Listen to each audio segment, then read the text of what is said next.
pa ginawa ko, nag-cheat asawa ko, may dalawa kaming anak na babae. Hindi ko natiis pagtingin ko sa mga lumang pic namin na send ko sa kanya. Pag nagparamdam, bobo ba ako doon, idol?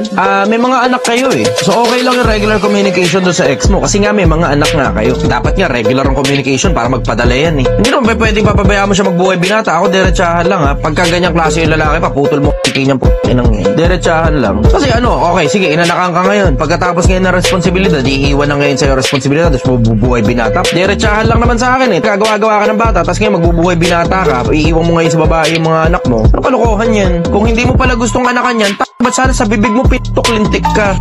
Hanggang sa dulo, mananatili pa rin akong sumasagot ng mga tanong. Mananatili akong hindi interesado sa politika. Mananatili akong hindi interesado sa pera.